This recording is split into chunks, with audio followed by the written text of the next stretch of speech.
Wilde. Chris Pine's Don't Worry Darling character inspired by incel hero Jordan Peterson. Wow! Olivia Wilde, as many of you already know, is in a lot of shit right now.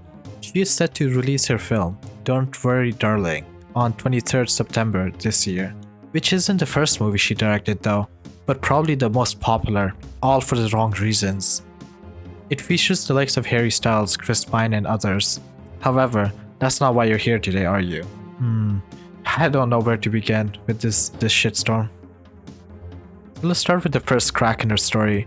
So back in 2020, Shia LaBeouf, the motivational speaker himself, was reported to have been fired from the set and replaced by Harry Styles after being hard to work with and unsafe according to co-stars. As Olivia Wilde said in the statement herself, "All I will say is he was replaced and there was no going forward with him.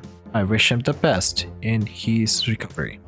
But wait, there's more. I believe that creating a safe and trusting environment is the best way to get people to do their best work. Ultimately, my responsibility is the production and to the cast to protect them. That was my job. And they even refused to film with him at one point, so Olivia Wilde had to get rid of him, according to a statement she released. However, that was not the case, you see. Our beloved hero wasn't actually fired, because you can't simply fire Shia LaBeouf without facing the wrath of the internet, you know?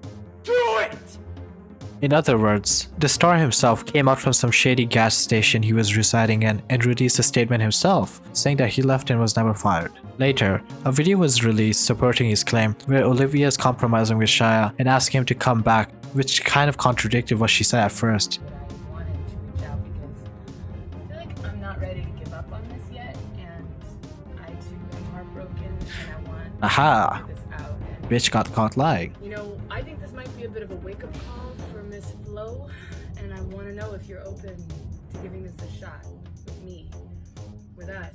If she really commits, if she really puts her mind and heart into it at this point. Naughty, naughty. And to clear up any misunderstanding, she wasn't begging. But then again, this makes her look so bad, because she comes off as a liar at this point, and it's hard to believe what she says afterwards. As he sent an email to Variety, Shia LaBeouf spoke out. He said he quit the film due to lack of rehearsal time. Okay. Then let's talk about the most important issue here. Did Harry Styles actually spit on Chris Pine? This issue has been on everyone's mind ever since it was released. Now let's watch the footage for ourselves.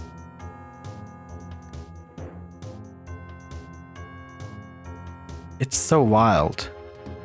See what I did there? Yeah. Please don't leave. Now the entire internet was hooked up on this issue. Some probably even cancelled their family funerals and weddings so they could seek the answer to this grand mystery, but it was later confirmed by the actor's rep himself that he didn't spit, and the two have nothing but great respect for one another. Just to be clear, Harry Styles did not spit on Chris Pine. There is nothing but respect between these two men, and any suggestion otherwise is a blatant attempt to create drama. That simply does not exist. And this is according to his rep. So yeah. It even gets worse, because there's speculations of the relationship between Wilde and Mr. Styles, of course, being bumpy, as Harry kept his distance from her throughout the entire premiere. Again, this is all rumors, so don't take my word for it. And last but not least, Jordan Peterson, who was recently banned from Twitter due to very sensitive comments made by him, which we won't talk about in this video. So Jordan gets dragged into this mess as well. This king of incels and wildest man of them all, as Olivia described him when she based a villain of Don't Worry Darling on him, because of her sick and twisted image of Jordan Peterson. Eventually, Jordan Peterson's daughter caught wind of this and was shocked as hell. Dad, because apparently he's king of the incels. Chris Pine's Don't Worry Darling character inspired by incel hero Jordan Peterson. Frank was partly based on this insane man, Jordan Peterson, who is this pseudo-intellectual hero to the incel community. My dad is not pro-incel. And hell, even Jordan calls her as well, and we get a live reaction from him. Can I FaceTime you for a second? Yep. Hey, okay, so I've got hilarious news. I don't know if you've heard about it already. I heard nothing. I've been on an airplane. This is exciting, Dad. You want to hear it? It's almost as good as Red Skull. Uh-oh. So apparently, you have been written in as the villain to Olivia Wilde's new movie. Because, it gets better, Because you're king of the incels. Pines Don't Worry Darling character inspired by incel hero Jordan Peterson. Wow! After this, he released a statement. Damn, he ended her career so fast. And that pretty much sums up most of the drama surrounding her movie. If anything else comes up, you know I'll be here covering it. Till then, subscribe and like the video. Hell, even leave a comment as well. Apart from that, take care and bye.